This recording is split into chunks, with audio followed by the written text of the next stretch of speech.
PT KB Pharma bekerja sama dengan radio kesayangan Anda mempersembahkan Sandiwara Radio Saur Sepuh. Disajikan oleh Procold, obat flu yang dulu dibeli dengan resep dokter, sekarang dapat dibeli bebas di mana-mana. Dan Kalpanax, obat penyakit kulit yang ampuh khasiatnya. Diproduksi oleh Haravana Record. Naskah karya Niki Kosasi. Hiasan musik dan sutradara Indra Mahendra. Sebenarnya banyak sekali orang-orang yang bisa aku temui untuk mencari keterangan yang lebih mengarah kepada data-data pribadi orang yang mengaku dirinya bernama Bentar. Tapi aku harus bertindak secermat mungkin agar tidak berbalik membahayakan keselamatan diriku. Sebab mungkin saja saat ini orang itu sedang mempersiapkan jebakan untuk melenyapkan aku.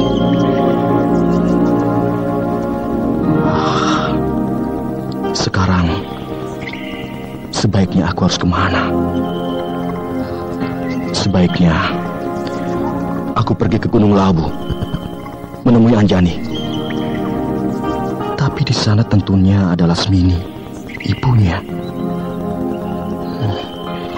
Bisa runyam jadinya.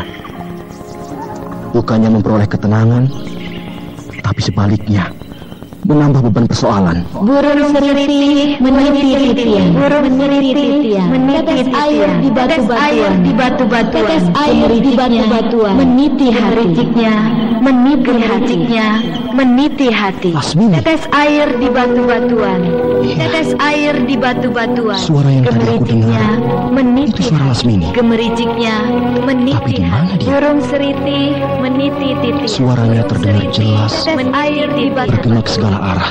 Tetes air di Tapi batu-batuan. orangnya tidak nampak. Gemericiknya meniti hati. Dia mempergunakan tenaga dalam yang sempurna. Bisa mengolah ilmu suara dengan jitu. Burung seriti meniti titian. Burung seriti meniti tetes air di batu-batuan. Meniti hati. Gemericiknya meniti hati. Embun bergayut di dedaunan. Kanan hati siapa yang gundah Tuhan? Kanan hati siapa yang gundah Tuhan? Lasmini! Si jantung hati membayang di pelupuk mata. Si jantung hati membayang di pelupuk mata. Peluk redam hatiku Tuan. Bulan sabit mengulum senyum. Serasa Tuan di sampingku. Serasa Tuan di sampingku. Lasmini! Jangan goda aku! Perlihatkanlah dirimu! Patung emas di puncak bukit. Sinarnya tersaput kabut. Mengusap dada, melenguh sendu. Adakah hati yang akan menerawang? Adakah hati yang akan menerawang? Kuda-kuda meringkik di padang gurun. Satu persatu terjerembab di hembus debunan gersang. Selaksa matahari, beribu kati bulan, rangkuman bintang merintih. Tembuslah langit, tembuslah langit, tembuslah langit. Lasmini, Kenapa kau marah-marah? kau sendiri yang memancing-mancing kepedihan hatiku dengan menjalin kata-kata sastra. Ya, tentu saja aku jadi jengkel. Bagaimana kabarnya di Tibet? Banyak salju. Kapan kau datang? Baru setengah bulan. Tidak rindu kepadaku? Kerinduan akan selalu ada. Tapi rindumu tidak serindu aku. Kau agak dingin. Sudah pembawaan. Dari sananya sudah begitu. Mau apa lagi? Tidak apa. Aku tetap senang kok. Iya. Lasmini, semua orang membenci aku karena aku dikatakannya pembuat onar, penyebar maksiat, piang huru-hara, si perusuh, dan sebagainya. Aku dikejar-kejar pasukan Keraton Madangkara. Bahkan para jawara memburu aku untuk dibunuh. Tapi kau tidak. Tanpa keraguan-raguan sedikit pun, kau langsung menyambut aku dengan hangat. Ya, kau menciumku. Begitu hangatnya. Dan pelukanmu tetap panas seperti dulu. Tidak berubah sedikit pun. Berarti kau yakin benar bahwa aku Bentar yang asli? Kenapa kau heran? Bagiku mudah saja untuk membedakan mana Bentar yang asli dan mana yang palsu. Sebab aku sudah mendapatkan segala-galanya darimu. Terima kasih, Lasmini. Baru kau seorang yang mengakui bahwa aku Raden Bentar yang asli. Pengakuanmu merupakan penawar kepedihan hatiku yang teramat dalam. Pengakuanmu membuat aku merasa tentram. Hus, jangan cengeng ah. Masa sudah jadi murid biksu Kampala, jagoan dari negeri Tibet, masih cengeng? Lasmini, apakah kau pernah bertemu dengan orang yang menamakan dirinya Raden Bentar, mencatut namaku, dan menghancurkan nama baikku? Pernah. Pernah? Iya. Bahkan bermain cinta. Bercinta? Kau bermain cinta dengan Bentar palsu? Iya. Gila. Kau benar-benar gila, Lasmini. Tapi mungkin waktu itu kau tidak tahu kalau dia itu Bentar yang palsu, ya kan? Ya, aku belum begitu yakin apakah dia Bentar palsu atau Bentar asli. Bentar kekasih gelapku, tempat aku menyampaikan hasrat. Ngomong yang benar jangan bergurau. Jangan menjurus kepada hal-hal yang begituan terus. Aku sedang bersungguh-sungguh. Lasmini, bantulah aku memecahkan perkara yang paling gila di dalam sejarah hidupku ini. Seperti yang tadi aku katakan, aku belum yakin mana yang asli dan mana yang palsu. Jadi maksudmu, kau mau melakukan uji coba? Iya. Kau memang sinting. Uji coba dengan cara bermain cinta. Berapa hari kau tidur dengan Bentar palsu? Dan di mana kau dengan dia berbulan madu? Hanya 2 hari. Dekat-dekat saja. Di rumah temanku di desa Cilamaya. Cemburu? Tidak. Untuk apa cemburu? Percuma cemburu pada perempuan macam kau. Kau menghina. Sudahlah. Ayo, teruskan ceritamu. Iya. Malam pertama aku tidur dengan dia, aku sudah tahu bahwa dia bukan kau. Artinya dia Bentar yang palsu. Tandanya? Ya mudah saja. Caranya dia merayu aku jauh sekali perbedaannya dengan kau. Kau agak dingin dan malu-malu. Tapi dia, Bentar palsu itu, wah bukan main. Kasar dan tergesa-gesa, sangat menggebu-gebu. Sinting. Saat itu pula aku sudah tahu benar bahwa dia bukan Bentar yang asli. Tapi aku berusaha menahan diri. Padahal tanganku sudah gatal ingin membunuh dia. Hanya karena aku ingin mengorek keterangan tentang siapa dia yang sebenarnya. Dan maksudnya mau apa dengan mengaku-ngaku dirinya sebagai Raden Bentar. Ya, maka aku terus menahan diri, bersikap sabar, dan melayani hasratnya selama 2 hari. Iya, bagus. Berarti kau punya bakat menjadi seorang penyidik. Meskipun penyidikanmu mempergunakan cara yang paling edan. Menghina lagi. Padahal kau juga mau, senang kan? Tidak. Maaf. Ayo, teruskan ceritamu. Iya, pada hari yang ketiga, aku rasa sudah cukup memberikan pelayanan istimewa kepadanya. Dengan seketika, aku tangkap pinggangnya, aku angkat, dan aku banting ke lantai. Wah, bukan main. Aku mengangkat dan memanting dia dengan mengerahkan tenaga dalam yang hebat. Tapi dia jatuh seperti kapas. Seperti kapas? Iya. Dia memang terbanting, terlentang di lantai, tapi sama sekali tidak menimbulkan suara yang berdebum. Persis kalau kita membanting segumpal kapas ke lantai. Ringan sekali. Dan dengan tersenyum, dia berdiri. Ya, maka tahulah aku bahwa aku sedang berhadapan dengan orang yang memiliki ilmu yang tinggi. Lalu? Karena aku sangat tegang menyaksikan kehebatan ilmunya yang tinggi, tanpa pikir panjang lagi, aku langsung menerjang. Aku gempur dia dengan ilmu kadikjayaan. Dan terjadilah pertarungan yang hebat di dalam kamar yang sempit itu. Gila,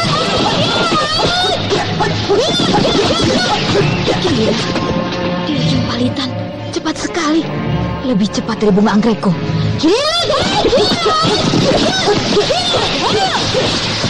Parah, dia terlalu cepat. Satu pun bunga anggrek yang aku lontar-lontarkan tidak ada yang kena.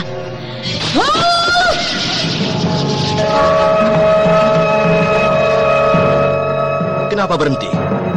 Kembang anggreknya sudah habis?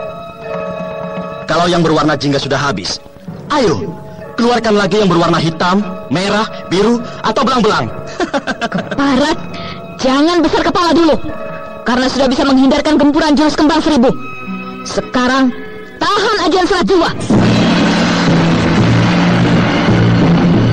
Hah? Apa? Ajian serat jiwa? Nah, ketahuan sekarang. Kedokmu semakin terbuka. Sebab Bentar yang asli tahu benar bahwa aku menguasai ajian serat jiwa. Tapi kau tidak. Suatu bukti yang paling nyata bahwa kau memang Bentar yang palsu. Matilah kau manusia jahanam.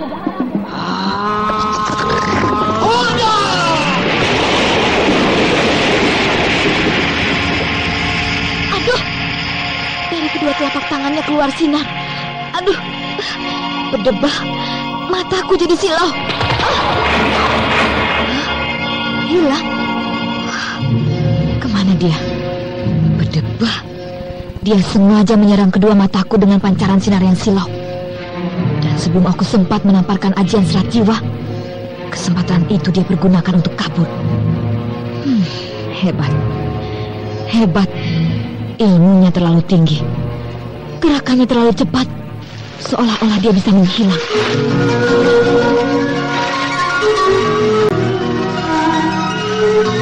Nah, begitulah ceritanya Bentar.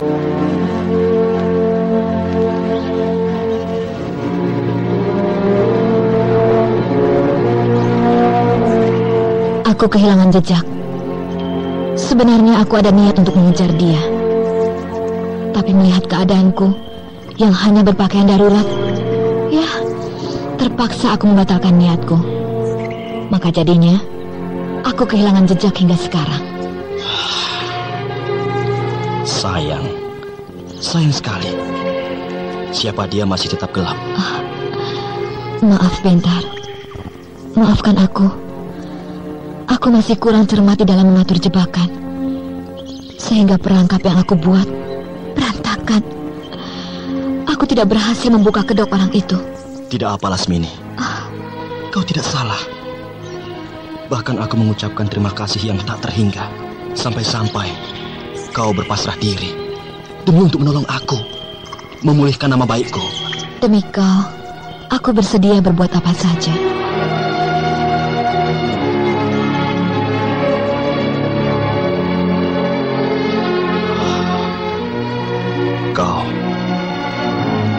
Kau selalu bersikap baik kepadaku. Jangan berkata begitu, Bentar. Aku hanya ingin menunjukkan kepada orang-orang bahwa aku benar-benar kasih dan sayang kepadamu. Bukan kasih nafsu birahi belaka, akan tetapi kasih sayang yang tulus. Iya, aku sadar kau tidak mungkin jadi milikku. Walau bagaimana, adalah mustahil untuk kita saling milik-memiliki.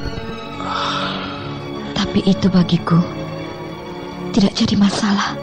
Sebab bagiku, cinta tidak harus selalu diwujudkan dalam dimiliki dan memiliki. Terima kasih, Lasmini. Marilah, sekarang kita pergi. Kemana? Kemana? Kenapa kau bertanya? Apakah kau tidak berniat mencari Bentar palsu yang telah membuat dirimu menderita? Lasmini, aku sudah terharu bahwasanya kau mau membantu aku. Tapi aku rasa sudah cukup. Aku bisa menyelesaikannya sendiri. Bentar, kau tidak suka kalau aku menyertaimu dalam perjuanganmu? Lasmini, saat ini aku sedang menjadi buruan. Jadi janganlah kau melibatkan diri dalam kemelut ini. Kalau kau bersamaku, sudah jelas kau juga akan dimusuhi oleh Madangkara. Aku tidak takut. Aku percaya karena kau memiliki ilmu yang tinggi. Tapi masalahnya bukan itu. Lalu? Kau tahu sendiri bukan? Di mata orang-orang Madangkara namaku kurang baik. Aku tahu. Karena aku dianggap biang kerok yang meracuni moralmu. Disebabkan hubungan gelap kita di masa yang lalu. Itulah. Jadi janganlah ditambah lagi dengan semakin menjatuhkan namamu. Sebab kau akan dianggap sebagai penyebab aku menjadi orang jahat. Karena apa? Karena mereka tidak tahu kalau aku Bentar yang asli. Aku tidak peduli. Jangankan orang-orang Madangkara, orang sejagat raya membenciku, aku tidak akan peduli. Bagiku yang penting ialah membantu dan melindungi kau dari ancaman mara bahaya. Dan itu merupakan suatu kebahagiaan bagiku. Lasmini, kau terlalu baik kepadaku. Tapi sebaliknya, aku sering mengecewakanmu. Aku tahu benar, sikapmu terhadapku selama ini bukan tujuanmu ingin menyakiti hatiku atau membuat aku kecewa. Sikapmu itu semata-mata karena keadaan. Kau tidak bisa melawan keadaanmu sebagai seorang putra bangsawan, kesatria utama, harapan Madangkara. Ya, selain itu, umur kita berbeda jauh. Aku sudah tua, kau masih muda. Umurku 2 kali lipat umurmu. Nah, kenyataan itu yang tidak bisa kau hindari. Sudahlah, lupakan dulu perihal yang seperti itu. Yang penting sekarang, kau harus berjuang untuk mengembalikan nama baikmu, mencari Bentar yang palsu, dan membuka kedok orang itu. Jangan takut, aku akan membantumu sekuat daya. Bentar, kita kesampingkan dulu soal hubungan asmara di antara kita. Kalaupun kita sesekali suka melakukan hubungan badan, ya, itu hanyalah kebutuhan batiniah semata. Lasmini, jangan bimbang, Bentar. Aku akan mempertaruhkan jiwa dan ragaku untuk mengembalikan kau ke Madangkara dengan nama yang bersih, bebas dari prasangka buruk. Aku yakin pada akhirnya orang-orang Madangkara akan tahu bahwa kaulah Raden Bentar yang asli, yang sebenarnya. Lasmini. Bentar.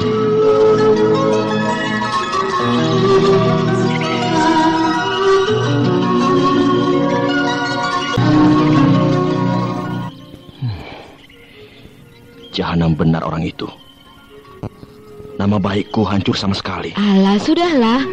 Ayo kita mengembara, berkelana, menjelajahi jagat raya, mencari si Durjana. Iya, mari kita berangkat.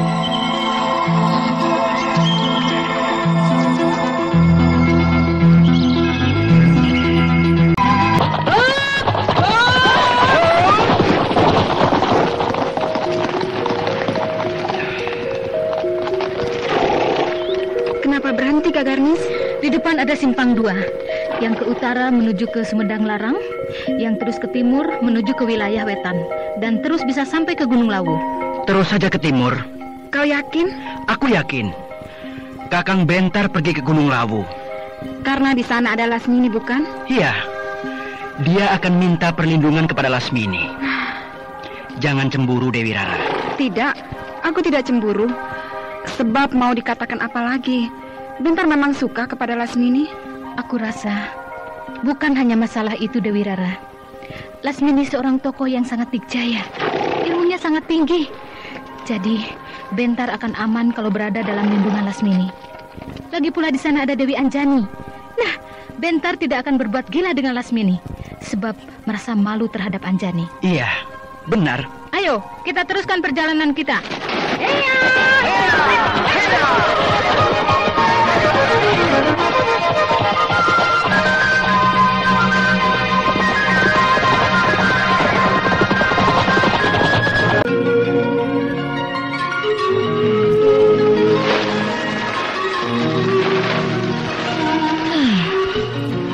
Kenapa? Ada apa berhenti? Kau tidak lapar? Katakan saja kau yang lapar. Iya, di sini alamnya cukup indah. Kita istirahat dulu sambil makan. Atau Kademangan atau tempat-tempat lainnya, kita bisa membeli makanan. Tidak usah dibawa-bawa kemana-mana. Bikin berat barang bawaan saja. Tidak apa. Aku kuat memikul barang. Mau jadi kuli angkat barang apa? Jadi kuli pribadi. Pribadimu. Kalau punya majikan, masih muda dan ganteng seperti kamu, wah, perempuan mana yang tidak mau jadi pegawaimu? Aku senang melihat kau tertawa. Tandanya kau sudah mulai bisa melupakan kepedihan hatimu. Kemarin-kemarin kau murung terus. Jangankan tertawa, tersenyum saja tidak pernah. Sedih melulu. Sampai aku bingung bagaimana caranya supaya kau bisa gembira lagi seperti dulu. Sebab ternyata aku tidak sendirian. Masih ada orang yang mau percaya kepadaku, yaitu kau. Terima kasih, Bentar. Terima kasih kalau kehadiranku membuat kau gembira. Lagi pula, buat apa aku berduka terus-menerus? Sebab kenyataan yang aku hadapi memang demikian. Sekarang hanya tinggal berjuang untuk mengembalikan nama baikku. Iya. Itu saja. Syukurlah kalau kau sudah bertekad seperti itu. Iya. Ayo, makan perutku semakin lapar. Iya. Persediaan bahan makananmu tidak usah dibuka dulu. Ini juga banyak, lebih dari cukup. Lasmini, aku ada oleh-oleh untukmu. Oleh-oleh? Iya. Oleh-oleh dari Tibet. Oh ya? Iya. Makanan asli negeri Tibet. Nih. Makanan apa itu? Rupanya kelam dan bentuknya pipih segi 4. Ini namanya sorghum samba. Makanan utama orang Tibet. Oh iya, mari kita coba. Boleh juga. Enak, rasanya hampir sama dengan nasi. Iya, itu gandum. Di Tibet tidak ada beras? Tidak ada. Semua rakyat Tibet menanam gandum. Loh, kau mau membuat apa itu? Ini, kalau kau tadi sudah merasakan makanan utama, sekarang minumannya. Iya. Ini teh. Ini garam. Iya. Dan ini mentega. Diaduk jadi satu, kemudian diseduh pakai air. Seharusnya pakai air panas, tapi air dingin juga tidak apa-apa. Nah, sudah jadi. Ayo, silakan minum. Iya.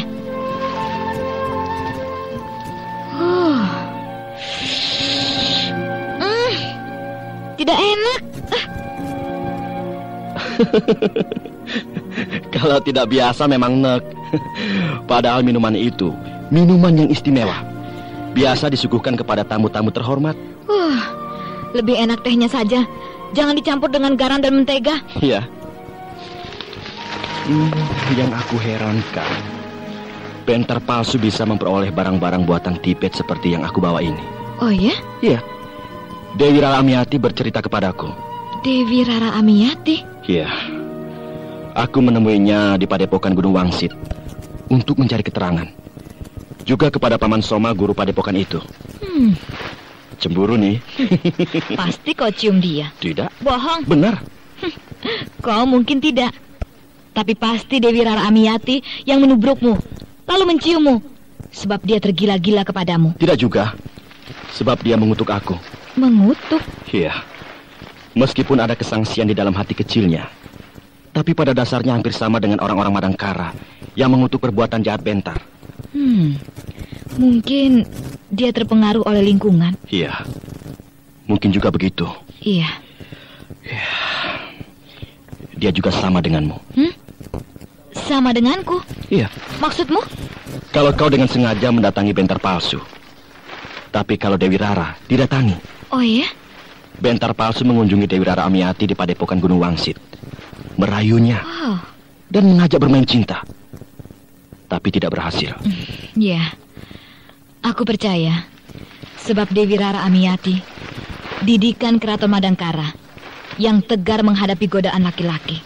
Dialah yang menceritakan padaku bahwa Bentar palsu itu datang dengan membawa oleh-oleh yang banyak. Makanan, minuman, dan pakaian buatan negeri Tibet. Semuanya persis dengan yang aku bawa ini. Mungkin dia membelinya dari orang Tibet yang datang ke sini. Sebab pedagang-pedagang dari negeri asing, seperti dari Parsi, dari Ligor, dari Kampa, Bahkan para pedagang dari Tiongkok juga banyak yang berniaga di tanah Jawa Dwipa. Tapi dia tahu benar secara terperinci nama-nama bahan makanan dan minuman itu. Sampai kepada nama-nama binatang yang ada di Tibet, dia tahu. Nah, kan heran. Gampang saja. Karena dia berniat menjadi bentar palsu, maka dia harus berusaha mengetahui seluk-beluk negeri Tibet. Sebab saat itu kau sedang berada di Tibet. Kemudian dia mengajak berkenalan dengan salah seorang pedagang dari negeri Tibet. Lalu diajak ke rumahnya. Diajaknya berbincang-bincang tentang seluk-beluk negeri Tibet. Iya, bisa juga begitu.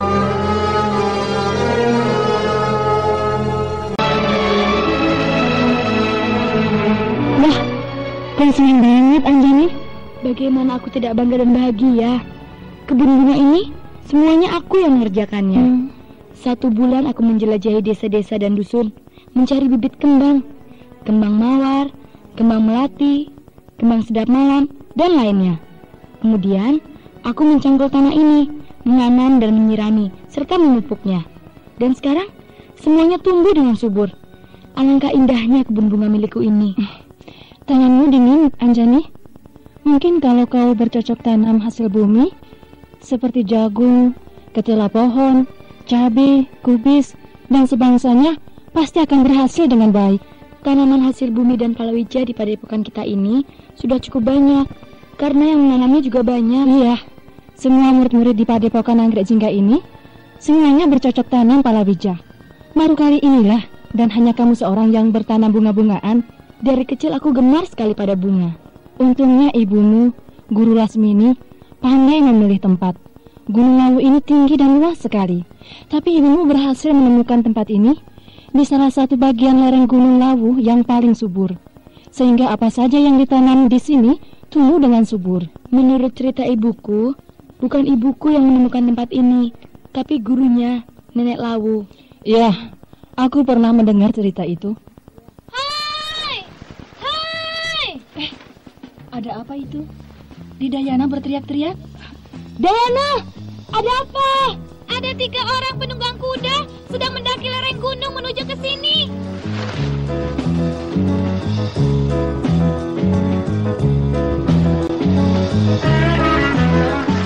Ada 3 orang penunggang kuda sedang mendaki lereng gunung menuju ke sini. Kau kenal mereka? Tidak. Siapa ya? Mudah-mudahan bukan orang jahat yang mau bikin ribut. Coba, akan aku lihat.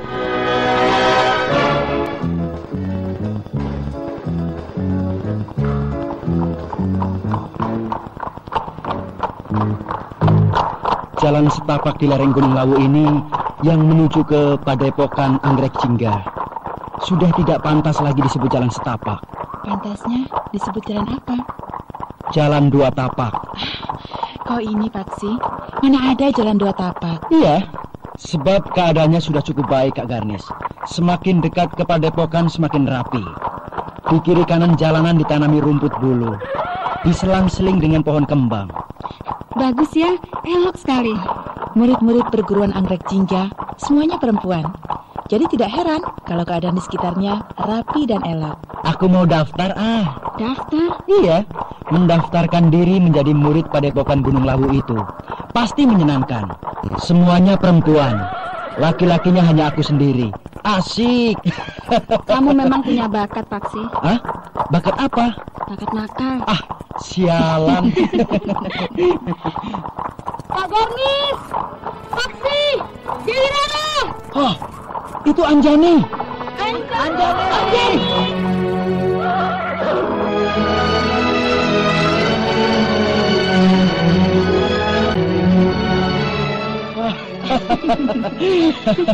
Waduh, kalau perempuan-perempuan bertemu, ramai dan seru. 3 orang seperti 6 orang. Aduh, aku senang sekali kalian datang. Kangen banget. Kami juga rindu sama kamu, Anjani. Dewi Rara, kamu juga ikut kok. Bukankah kamu sedang berguru di padepokan Gunung Wangsit? Kak Garnis dan Paksi datang ke Gunung Wangsit. Terus bermaksud mau ke sini. Langsung aku merengek minta ikut. Kamu memang tukang merengek-rengek. Ayo, aku perkenalkan dengan teman-temanku, murid-murid perguruan Anggrek Jingga. Iya.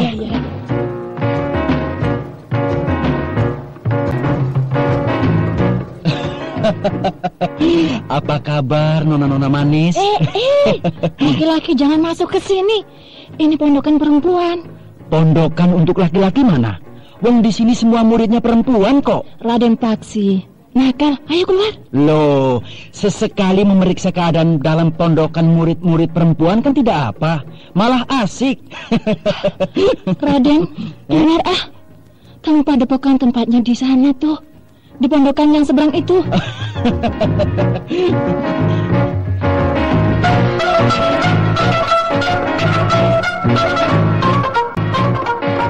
Yang tadi itu, yang masuk ke dalam pondokan kita, Raden Paksi ya? Iya, putranya Mantili. Nakal ya, Badung. Iya, aku jadi panik sebab cuma pakai kutang. Aku juga lagi enak tidur-tiduran, pakai setengah busana. Dia enak saja nyelonong masuk. Tapi ganteng. Iya, ganteng dan memikat. Kau mau? Oh, mau banget. Biar cuma dijadikan selir, aku mau. Sulit, Dayana. Dia anak bangsawan. Mana mau sama kita gadis desa yang cuma murid padepokan. Para pangeran dari keraton banyak yang punya selir berasal dari perempuan desa. Tapi jadi selir tidak enak, makan hati. Harus mengalah terus kepada permaisuri. Tidak apa, pokoknya bisa tinggal di dalam keraton. Hidup mewah, makan enak, pakaian bagus-bagus, uang banyak, mau apa lagi? Dan nampaknya Raden Paksi merakyat ya. Tidak sombong seperti para putra pangeran lainnya ya. Iyalah, kau memang pantas jadi selir. Selir yang ke-20. Sinting kamu.